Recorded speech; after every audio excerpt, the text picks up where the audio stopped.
আমরা আজ একটি টিম খুলনা দুর্নীতি দমন কমিশন সমন্বিত জেলা কার্যালয় খুলনা থেকে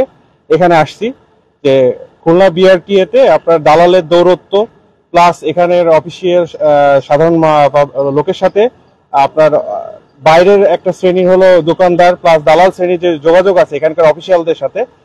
সেই বিষয়টা আমরা খতিয়ে দেখার জন্য আমরা সকাল থেকে এখানে সাদা পোশাকে বিভিন্নভাবে নিজেদের মতো ভাবে আমরা রেকি করছি এবং জানার চেষ্টা করছি যে আসলে কারা কারা জড়িত এখানে এখানে আমরা জানতে পেরেছি যে আপনার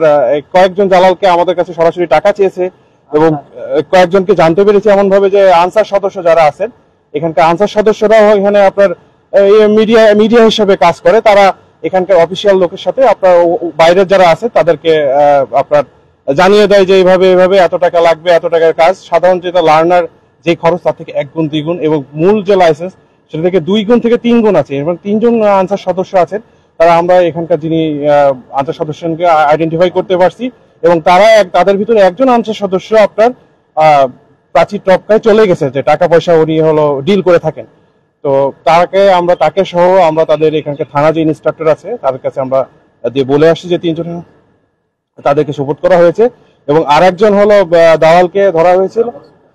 তার নাম হলো দালাল আব্বাস উদ্দিন ওনাকে এখানকার নির্বাহী ম্যাজিস্ট্রেট যিনি আছেন উনি 15 দিনের জেল প্রদান করেছেন যতদূর জানা যাচ্ছে ওনার 15 দিনের জেল হয়েছে এবং আরো যারা আছেন এখানকার অফিস সহায়ক যারা আউটসোর্সিং এ কাজ করেন তাদেরকে যারা আছে তাদেরকে এখানকার বর্তমান যিনি ইন্সপেক্টর সাহেব আছেন ওনার কাছে হাতে সুপোর্ট করা হয়েছে বাকিটা ওনারা ব্যবস্থা নেবেন এবং আমরাও এখানকার উপপরিচালককে জানাইছি যে দীর্ঘদিন যাবত অনেকে কাজ চাকরি করার কারণে আপনার এখানকার যারা অফিসিয়ালস আছে তারা এখানকার সিস্টেমটাকে জেনে গেছে সিস্টেমটাকে জানার কারণে কি হয়েছে যে তারা আপনার বাইরে যারা সাথে একটা লিয়াজু করার মাধ্যমে যে ওখান থেকে টাকা পয়সার একটা লিয়াজু করতেছে এবং দীর্ঘ শত্রুতা আমরা এমনকি পেয়েছি 2 থেকে 3 জন যারা আছে দীর্ঘদিন 6 বছর 7 বছর ধরে এখানে ঝুলে আছে তাদের 8,500 9,000 10,000 টাকা পর্যন্ত খরচ হয়েছে কিন্তু তারা এখানে কোনো ধরনের সুযোগ সুবিধা পাচ্ছে না তো তাদেরকেও আমরা চেষ্টা করেছি যে এখানকার যিনি এডি সাহেব আছেন এডি আজকে অনুপস্থিত পেয়েছি